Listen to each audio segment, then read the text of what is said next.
నమస్కారం సార్. నమస్తే అమ్మ. ఓం.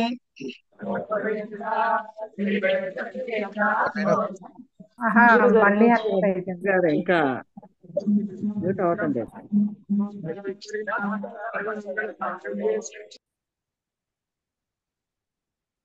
నిన్న మంగళాచరణ శ్లోకం చూసాం, కావ్య ప్రయోజనాల్ని చూసాం. ఇవాళ అసలు కావ్యం రాయాలి కదా ఎవరో ఒకళ్ళు. ఆ కావ్య ఉత్పత్తికి బీజం ఏమిటి అంటే, ఒక కావ్య ప్రయోజనాన్ని మనం తెలుసుకున్న తర్వాత, నిరూపణ అయిన తర్వాత మమ్మటుడు ఏం చేస్తున్నాడంటే, ఒక కావ్యం ఉత్పత్తి కావాలంటే ఎందుకు రాస్తాడు కావ్యం? అసలు ఏమిటి దానికి కావాల్సిన విషయం? కావ్య రచనకి, కావ్య నిర్మాణానికి ఏమిటి కారణము? దీన్ని ఒకటి ప్రయోజనం, రెండు కారణం. అదేంటంటే శక్తిర్ నిపుణత లోక శాస్త్ర కావ్యాద్యవేక్షణాత్ కావ్యజ్ఞ శిక్షయాభ్యాస ఇది. ఇక్కడ జాగ్రత్తగా గమనించండి. హేతుస్తదుద్భవే. మళ్ళీ ఒక్కసారి లెక్క పెట్టుకుందాం. శక్తి, తర్వాత నిపుణత, తర్వాత ఏంటి? లోకశాస్త్ర కావ్యాద్యవేక్షణాత్.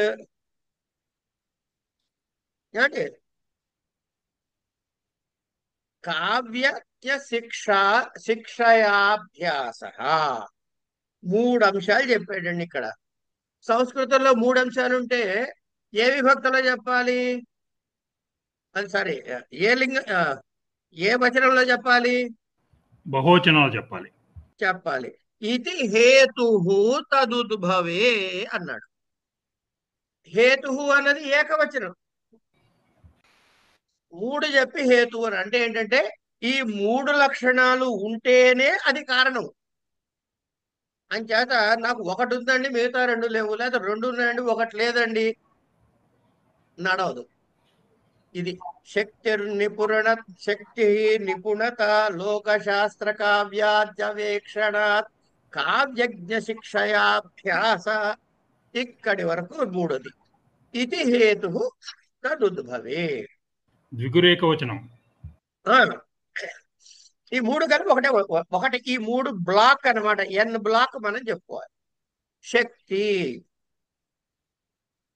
అంటే శక్తి లోకశాస్త్ర లోకశాస్త్ర కావ్యాది అవ్యేక్షణాత్. లోకాన్ని చదవాలి, శాస్త్రాల్ని చదవాలి, కావ్యాల్ని పరిశీలించాలి.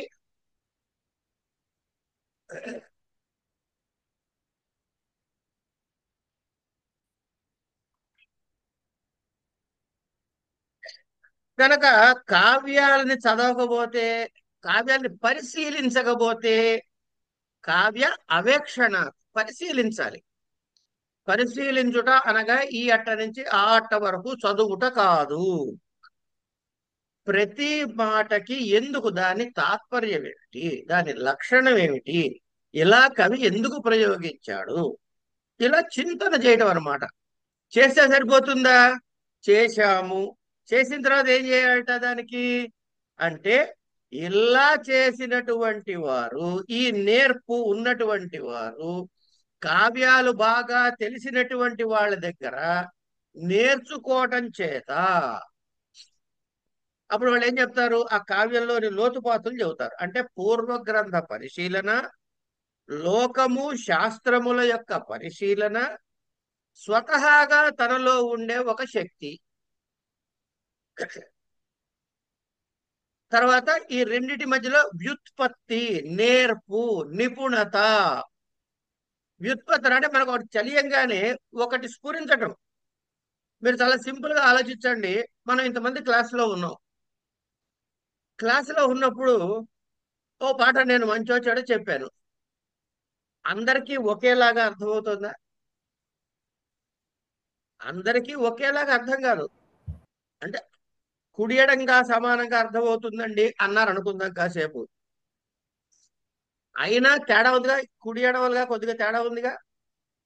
కనుక ఆ స్కిల్ సెట్ ఏదైతే ఉందో, ఆ నైపుణ్యం ఏదైతే ఉందో అది కూడా ఉండాలి.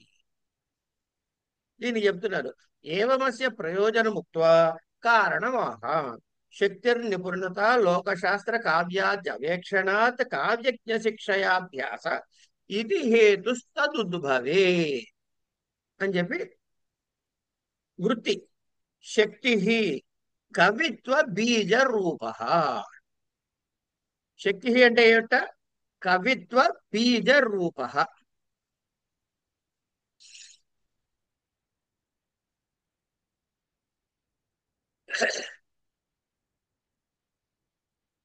సంస్కార విశేష. ఇదండి, ఇది సంస్కార విశేష అన్నాడు. అంటే మనకి గత జన్మలలో చేసినవి కూడా ఇక్కడ ఉపయోగపడతాయి. అందుకే కాళిదాసు గారు ఓ మాట అంటాడు, ప్రపేదిరే ప్రాక్తన జన్మ విద్య అంటాడు. ఇప్పుడు ఒక ఇల్లు కడుతున్నాం మనం. ఇల్లు కడుతుంటే ఇవాళ గోడ ఇక్కడ దాకా వచ్చింది, నడుము వరకు వచ్చింది, మన నడుము ఎత్తు వరకు గోడ వచ్చింది. రేపు మళ్ళీ పడగొట్టి కింద నుంచి మొదలెట్టాక ఇక్కడి నుంచి పైకి కడతాం. అలాగే మనం అనేక జన్మల వాసనలతో వచ్చిన సంస్కార రూపముగా వచ్చినటువంటిది దానిని అనుసరించి వచ్చేటటువంటి దాన్ని సంస్కార విశేష. కశ్చిత్ అంటే సంస్కార విశేష కశ్చిత్. ఎందుకు కశ్చిత్? ఎందుకు మళ్ళీ అంటే మనం అది నోటితో చెప్పలేం కాబట్టి, ఇది ఇట్లా అది అట్లా అని చెప్పలేం కాబట్టి, యాం వినా కావ్యం న ప్రసరేత్ ప్రసృతం వా ఉపహసనీయం స్యాత్ లోకస్య స్థావర జంగమాత్మక లోక వృత్తస్య శాస్త్రాణం ఛందో వ్యాకరణాభి వ్యాకరణాభిధాన కోశ చతుర్వర్గ గజ తురగ ఖడ్గాది లక్షణ గ్రంథానాం కావ్యానాం చ మహాకవి సంబంధినాం ఆదిగ్రహణాది ఆదిగ్రహణ ఇతిహాసాదీనాం చ విమర్శనాత్ వ్యుత్పత్తి. విమర్శనాత్ వలన వ్యుత్పత్తి కలుగుతుంది. కావ్యం కర్తుం విచారయితుం చ ఏ జానంతి తదుపదేశేన కరణే యోజనే చ పౌనః పుణ్యేన ప్రవృత్తిరితి త్రయః సముదితాః నతు వ్యస్తాః తస్య కావ్యస్య ఉద్భవే నిర్మాణే సముల్లసే చ హేతుః నతు హేతవః అని చాలా స్పష్టంగా చెప్పారనమాట. అంటే ప్రయోజన నిరూపణ చేసిన తర్వాత కావ్యోత్పత్తికి నిమిత్తం గురించి ఓ ప్రశ్న వస్తుంది కదా. కావ్యోత్పత్తికి ఏం కావాలయ్యా అంటే ఇగో ఇది చెప్తూ శక్తి, లోకాన్ని, కావ్య శాస్త్రాల్ని చూడటం వల్ల సామర్థ్యము కలిగినటువంటి వాడి దగ్గర, కావ్యాలని ఎరిగినటువంటి వారి దగ్గర శిక్షణని పొందటం చేత ఇవన్నీ కలిపి మన వ్యుత్పత్తికి కారణం అవుతుంది. ఈ శక్తి అంటే కవితోత్పత్తికి కారణభూతమైనటువంటిది ముందు పూర్వజన్మ సంస్కారము. అంటే ఏ శక్తి లేకపోతే కావ్యాలు రాయటం అసాధ్యం. ఒకవేళ ఎవడైనా రాస్తే అది పరిహాసాస్పదంగా ఉంటుంది అంటున్నాడు ఆయన. ఒకవేళ ఎవరైనా రాస్తే అది పరిహాసాత్మకంగా ఉంటుంది. కావ్యం న ప్రసరేత్ ప్రసృతం వా ఉపహాసనీయం స్యాత్ అన్నాడు. అందుకే కనుక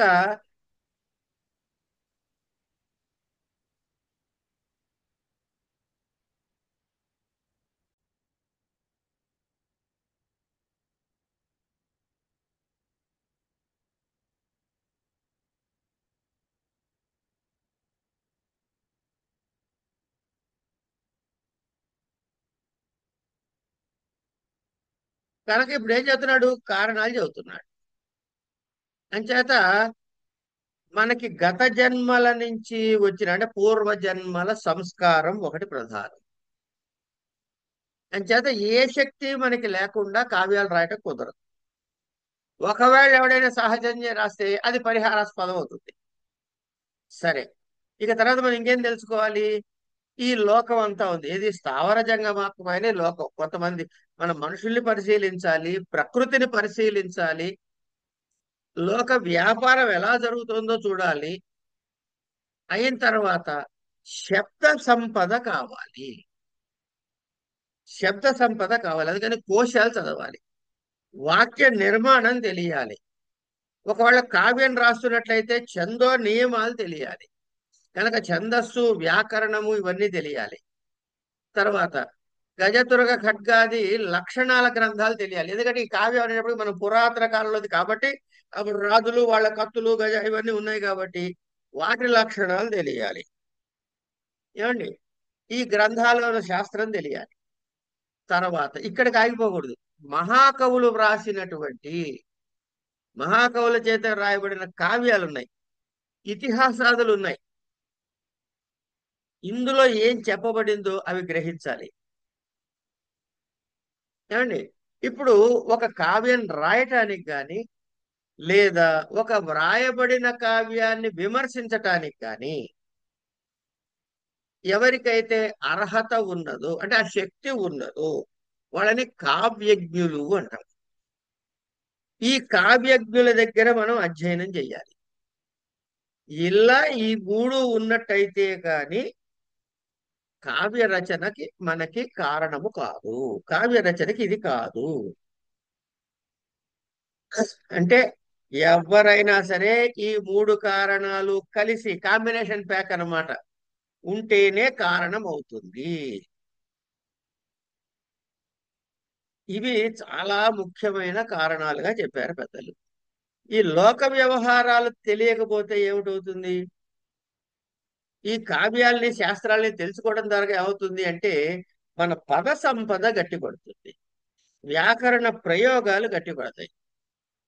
తర్వాత ఒక ఏది చెబుతున్నామో దాని పదార్థ తత్వం అంటాం అనమాట. పదార్థ తత్వాలు తెలుస్తాయి. పూర్వ కవులు చదవడం ద్వారా సంప్రదాయాలు తెలుస్తాయి. ఏ సంప్రదాయంగా రాయాలి, ఒక కావ్య నిర్మాణానికి ఏ విధమైనటువంటి ఆ రసస్ఫూర్తి ఎలా కలుగుతుంది, ఆ రసము రావటానికి ఎలాంటి వర్ణనలు చేస్తున్నారు, ఎలాంటి పదప్రయోగాలు చేస్తున్నారు,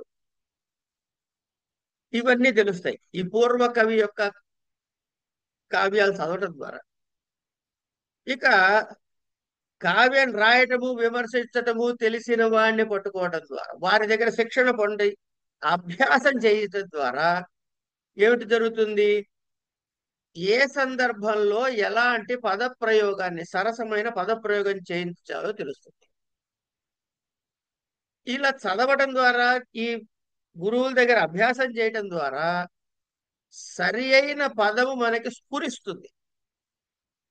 ఇవేమీ లేకుండా నేను కావ్యాన్ని రాసేస్తాను, నేను కావ్యాన్ని రాస్తాను అనంతకృష్ణ ప్రారంభం చేశాడు అనుకోండి, అది అపభ్రంశ శబ్దాల పూరితంగా ఉండి వినటానికే శ్రవణ సుభగంగా ఉండదు. అంటే ఏంటి? కావ్య రచనకి అనుకూలత ఏమిటయ్యా అంటే పూర్వజన సంస్కారము, లోక వ్యవహారాలు, శాస్త్రాల్ని పరిశీలించాలి. కావ్యము రచన విమర్శ మీద శక్తి ఉన్నటువంటి కావ్యజ్ఞుడి దగ్గర శిక్షణ పొంది అభ్యాసమును పొందాలి.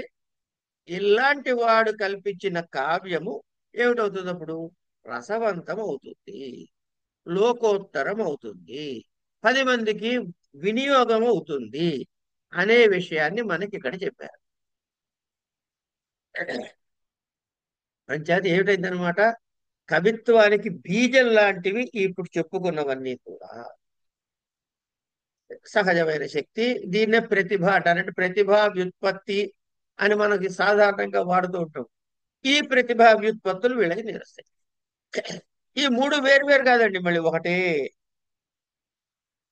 అలా చేసిన వాడు ఎవరైతే కావ్యాన్ని నిర్మిస్తాడో భారతీయ కవి జయతి అని కదా, నిర్మితి నిర్మితి అని చెప్పాడు కదా. ఆ కావ్య నిర్మాణానికి, నిర్మించిన కావ్యంలోనూ సర్వోత్కృష్టంగా ఉండటానికి ఇవి కారణాలు అవుతాయి.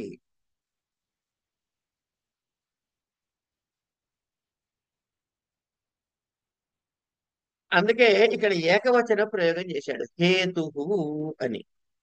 హేతవ అని బహువచన ప్రయోగం చేయలేదు. ఈ మూడు కలిపి ఒక బ్లాక్ అండి. ఇలా ఉన్నప్పుడు మాత్రమే కావ్య నిర్మాణం జరుగుతుంది. ఏవమస్య కారణముక్త్వా స్వరూపమాహ. ఇక్కడ డెఫినిషన్ ఇస్తున్నాడు. కావ్య స్వరూపం అంటే ఏమిటి? ఏవం అస్య ఏవం అస్య కారణం ఉక్త్వా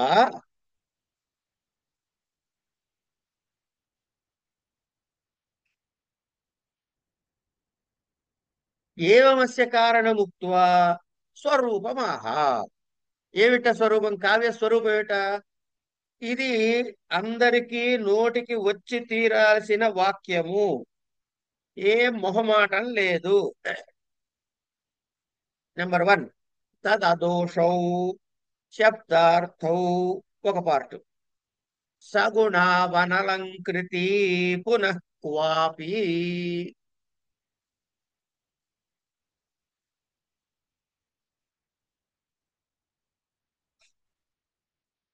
వృత్తి దోషగుణాలంకారా వక్ష్యంతే క్వాపీత్యనేనైతదాహ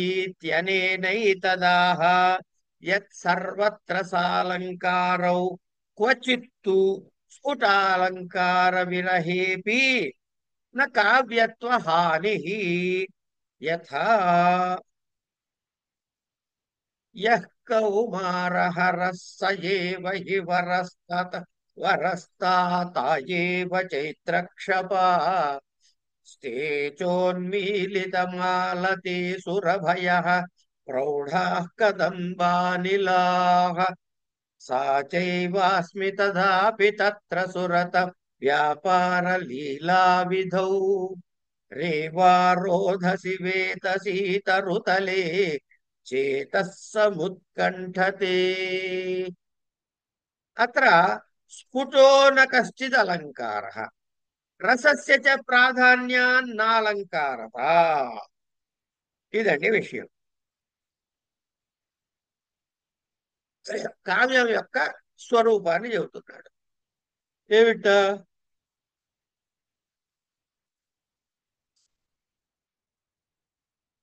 ఏమిటంటే అది అదోషం, అది దోషయుక్తము కాకుండా ఉండాలి. ఏమిటి? శబ్దములు అర్థములు. కనుక శబ్దము గాని అర్థము గాని దోషయుక్తంగా ఉన్నది కావ్యంలో రాదు, తీసి పక్క పెట్టండి. కనుక తది అదోషౌ శబ్దార్థౌ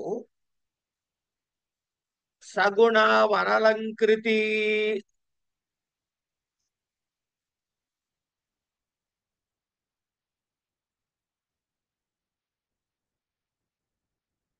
సగుణౌ అంటే ఏమిటి ఉండాలి? అంటే ఆ రాసిన దానిలో శబ్దములు గాని అర్థములు గాని దోషరహితముగా ఉండి గుణయుక్తముగా ఉంటే. ఏమిటి? శబ్దార్థాలు. ఈ గుణదోష గుణము అవన్నీ ఎవరికి ఉంటాయి? శబ్దార్థాలకు ఉంటాయి. కనుక శబ్దార్థములకు గుణాలు సగుణవయ్యి, తర్వాత ఆ శబ్దార్థ ఏంటది? తదదోషం దోషరహితములై ఉండి గుణములు కలిగి ఉన్నటువంటి శబ్దార్థములు ఏవైతే ఉన్నాయో, తత్ అంటే ఆ కావ్యము దోషేతి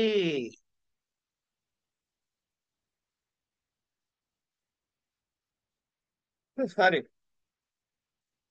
క్వాపి అంటే కొన్ని చోట్ల అలంకారాలు లేకపోయినా. క్వాపి ఏమిటి? కాపి అంటే అనలంకృతి, అంటే అలంకారములు ఆ కావ్యములో లేకపోయినప్పటికీ క్వాపి ఎక్కడైనా ఒక చోట కావ్యానికి దోషం లేదు అని ఉదాహరణ చేద్దాం. మనం చెప్పుకున్నాం కదా, కారిక, వృత్తి, ఉదాహరణ. ఇక్కడ కారిక ఏమిటి? తదోషౌ శబ్దార్థౌ సగుణ సగుణ అనలంకృతి పునః క్వాపి. వృత్తి ఏమిటి? ఏవమస్య కారణముక్త్వా స్వరూపమాహ వృత్త అత్ర స్ఫుటో న కశ్చిద్ అలంకారః రసస్య చ ప్రాధాన్యాన్న అలంకారత. ఇది వృత్తి. ఉదాహరణ ఏమిటి? యః కౌమారః రస్స ఏవ హి పరస్తాయేవ చైత్రక్షపాః చేతోన్మీలితమాలతే సురభయః ప్రౌఢాః కదంబానిలాః సా చైవాస్మి తథాపి తత్ర సురతవ్యాపారలీలా విధౌ రేవారోధసి వేతసీ తరుతలే చేతః సముత్కంఠతే. ఇది ఇక్కడ అలంకారం స్ఫుటంగా లేదు. అత్ర స్ఫుటో న కశ్చిద్ అలంకార. ఇక్కడ అలంకారం అనేది ఏది స్ఫుటంగా లేదు.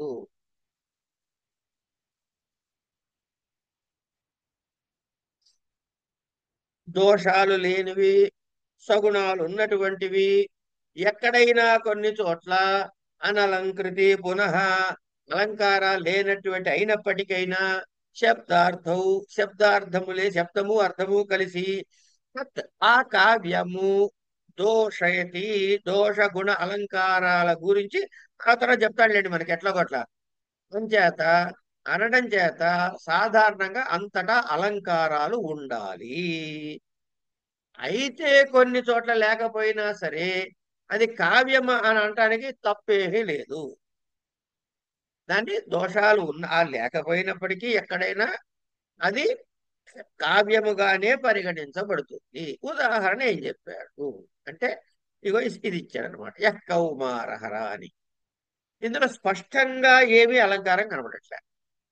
అలాగే ఇందులో దోషాలు లేవు. చక్కగా వింటుంటే హాయిగా మాధుర్యంగా ఉంది. మాధుర్యాది గుణాలు ఉన్నాయి. ఏమండి? కనుక ఇందులో శృంగార రసం ఉన్నది. అది అలంకారమే కదా అంటే అక్కడ స్ఫుటంగా మనకి ఏమీ చెప్పటం లేదు. అందుచేత రసము అప్రధానంగా ఉంటే, ఇది మీకు తర్వాత తర్వాత తెలుస్తుంది, వస్తువు, రసము, అలంకారము ఈ మూడు కూడా ప్రధానముగా ఉన్నట్లయితే దాన్ని రసమని, అలంకారమని అంటారు. కానీ ఛాయామాత్రంగా ఉండి అంటే అప్రధానముగా ఉండి భిన్నార్థాన్ని స్ఫురింపజేస్తుంటే అంటే వ్యంగ్యాన్ని స్ఫురింపజేస్తుంటే దాన్ని ధ్వని అంటాడు. ఈ ధ్వని గురించి వివరం మనకి రాను రాను వస్తుంది, అది వచ్చినప్పుడు చదువుకుందాం. కనుక ఇక్కడ ఏమిటైపోయింది, ఆవిడకి ఏం జరిగిందట ఇంతకీ ఈ అక్కకి అంటే, యః కౌమారహరః స ఏవ హి వరస్తా ఏవ వరః తా ఏవ చైత్రక్షపాః తే చ ఉన్మీలితమాలతీ సురభయః ప్రౌఢాః కదంబానిలాః సా చైవాస్మి తథాపి తత్ర సురతవ్యాపారలీలా విధౌ రేవారోధసి వేతసీతరుతలే చేతః సముత్కంఠతే. ఈవిడ ఒక వరుడు గురించి మాట్లాడుతోంది కావ్యకన్నిక. ఏ వరుడు, ఇక్కడున్న చదువుకుందాం ముందు. ఏ వరుడు నా కౌమార వయస్సును దోచుకున్నాడు వాడే పక్కనున్నాడు. ఒకటి, అవే చైత్రమాసం అంటే వసంతరాత్రుడు, అవే వికసించిన మాలతీ లతల తీగగా రావడం చేత చక్కగా పరిమళాలు కురిపిస్తున్న కదంబ వృక్ష వాయువులు అవి ఇప్పుడు కూడా వీస్తున్నాయి. పోనీ నేనేమన్నా మారానా? నేను అప్పటి మనిషిని. అంటే ఇక్కడ దాకా ఏ తేడా లేదు. అయినా కూడా మనసు రేవా నదీ తీరంలో ఏమండి అయినప్పటికీ కూడా ఆవిడకి ఏమిటవుతుందిట, ఆ నీ నీటి ప్రబ్బలి తీగలని అంటారు, వాటి మండపంగా ఏర్పడిన వృక్షంలో సురత వ్యాపారం కోసం ఉవ్విళ్ళూరుతున్నది అని దీని తాత్పర్యం. ఇప్పుడు చూడండి ఇక్కడ ఇది కదా, అంటే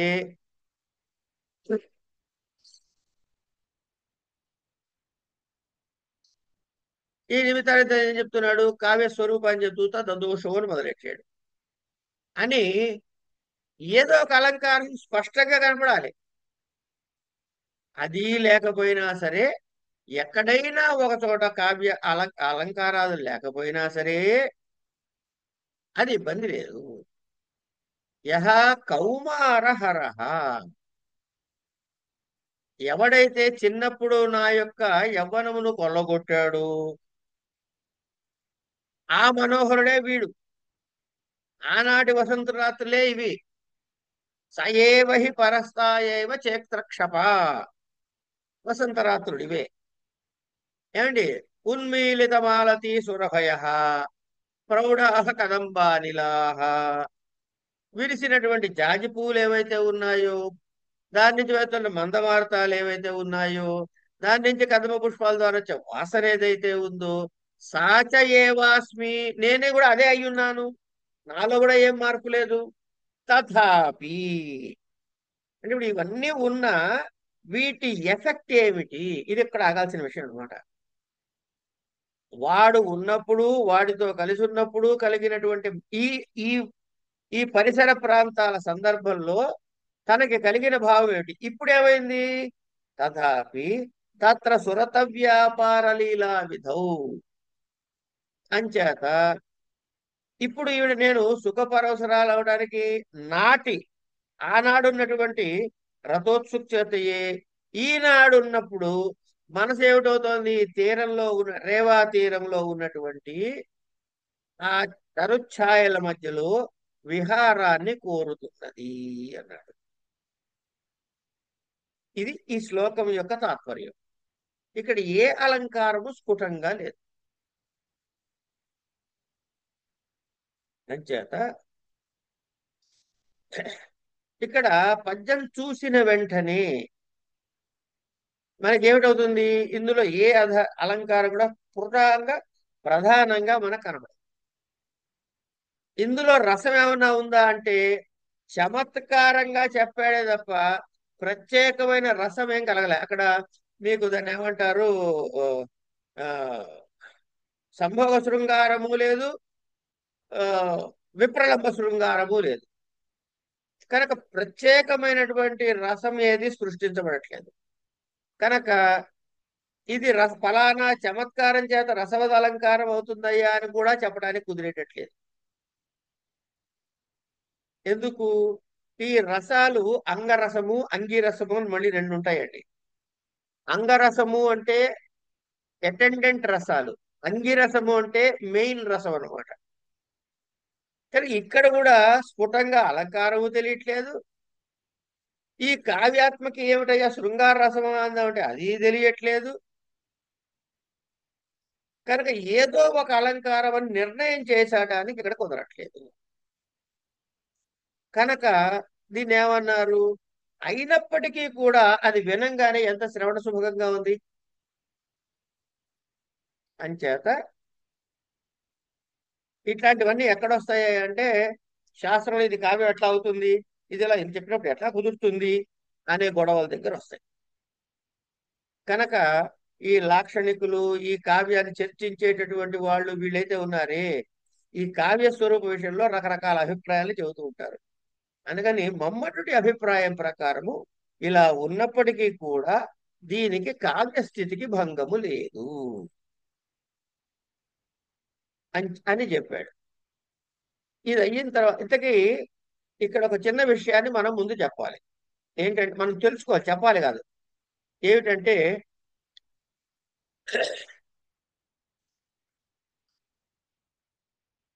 ఏమండి ఇది ఇలా చెప్తే నాకు ఏమర్థం అవుతుందండి, ఈ శ్లోకంలో నాకైతే ఏమనిపించలేదు అని అనుకుంటాం మనం.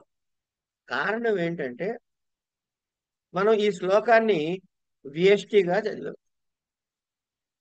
కానీ ఈ శ్లోకంలో ఇక్కడ కావ్య ప్రకాశంలో ఉటంకించినప్పుడు చెప్పిన కొన్ని భావం అవి అందులో కనపడలేదండి అనిపించవచ్చు.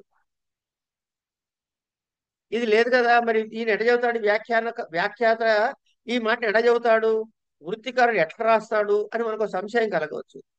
ఇక్కడ విషయం ఏంటంటే ఇది ఒకానొక కావ్యములో అంతర్భవించి ఉన్న శ్లోకాన్ని తీసి ఆ భాగాన్ని మనకు ఉటంకింపుగా ఇచ్చారు. కనుక ఆ మొత్తం కావ్యం చదివితే మనకు తెలుస్తుంది, దాని యొక్క కోరిలేషన్ తెలుస్తుంది. పూర్వ పరములు తెలిస్తే దీని యొక్క లక్షణం గురించి మనం ఎక్కువ తెలుసుకునే అవకాశం ఉంది. అది అవసరం లేదు కాబట్టి గ్రంథములో ఏది ఇస్తే అది యథాతథంగా స్వీకరించడం ఉత్తమమైన పని ప్రస్తుతానికి. ఇంతకీ ఈ యఃకౌమారహర అనేది ఎక్కడి నుంచి పట్టుకొచ్చారయ్యా అంటే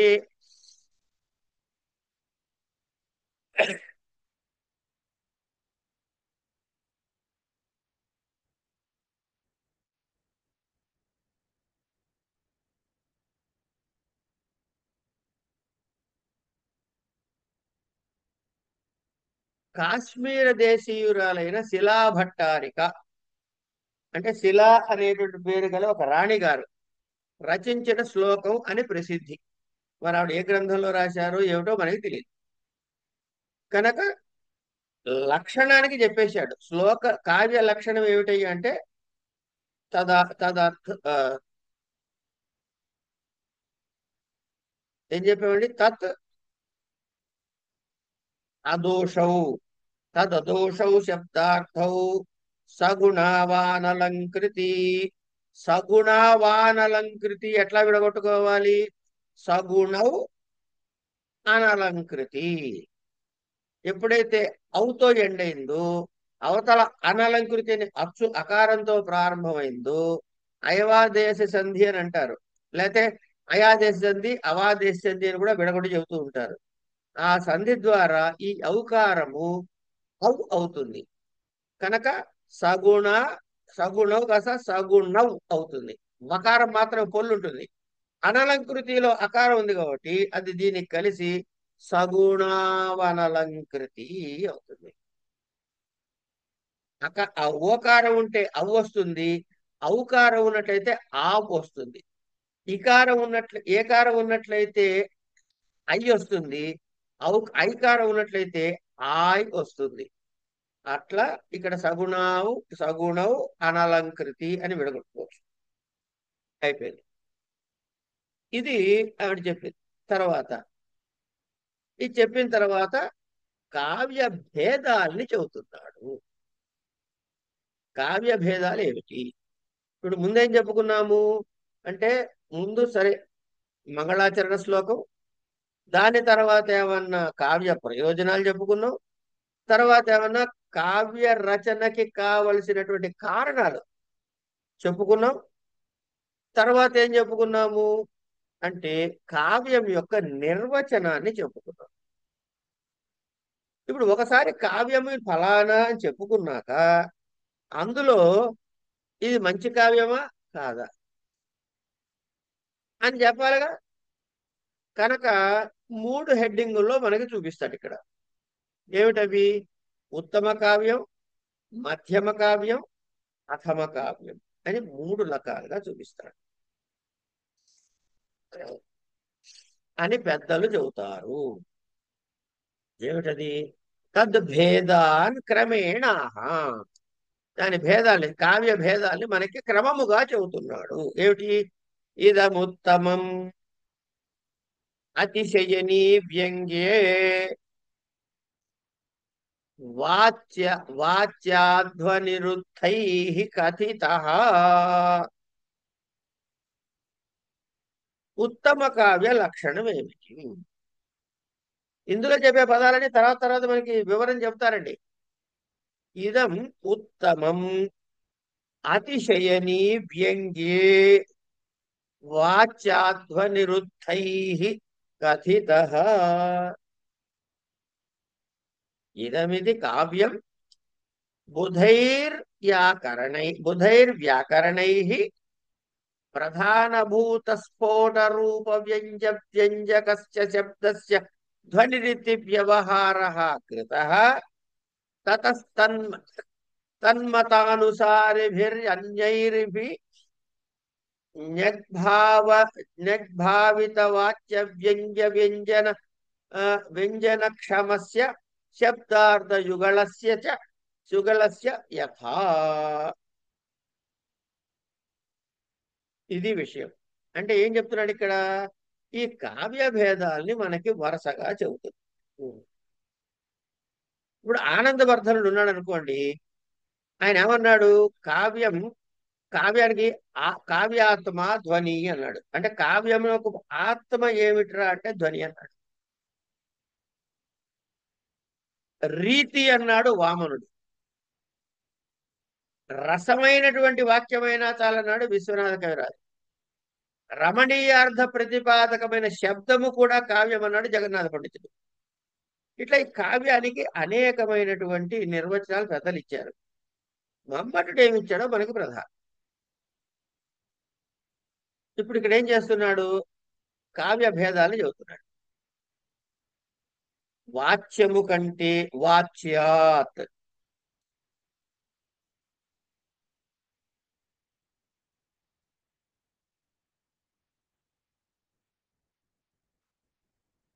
వాచ్యము కంటే వ్యంగ్యార్థము అతిశయని ప్రధానముగా ఎక్కువ చమత్కార రంజకముగా ఉంటే ఇది ఉత్తమ కావ్యం. ఎట్లా? ఈ విధమైన కావ్యాన్నే ఇదం కావ్యం బుధైర్వ్యాకరణై అని చెప్తున్నాడు కదా. ఇలాంటి ఈ కావ్యాన్ని బుధై పండితుల చేత కథిత ఏమని చెప్పబడింది? ధ్వని అని చెప్పబడినది. ఇలాంటి కావ్యాన్ని పండితుల చేత ధ్వని అని చెప్పబడినది. ధ్వని అంటే ఏమిటి? వ్యంగ్యం అంటే ఏమిటి? వాచ్యం అంటే ఏమిటి? వాచకం అంటే ఏమిటి? ఇవన్నీ మనకి తెలియాల్సింది. ఇవన్నీ రేపు ఆదివారం కదా, వచ్చే క్లాసులో మనం చెప్పుకుందాం. ఇక్కడి నుంచి ఈ శ్లోకం నుంచే మళ్ళీ ప్రారంభం చేసుకుంటాం. ఇక్కడికి అయిపోలేదు ఈ శ్లోకము, మళ్ళీ ఇక్కడి నుంచే రేపు ప్రారంభం చేస్తాం. అంటే కావ్య భేదాలు చదువుకోవాలి. ఇవాళ కావ్య కారణం చదువుకున్నాము. తర్వాత ఇంకోటి ఏం చదువుకున్నాం అండి? కావ్య కారణం ఒకటి చదువుకున్నాం. కావ్యం యొక్క డెఫినేషన్ చదువుకున్నాం. నిర్వచనం చదువుకున్నాం. ఇక్కడికి ఆపుతా.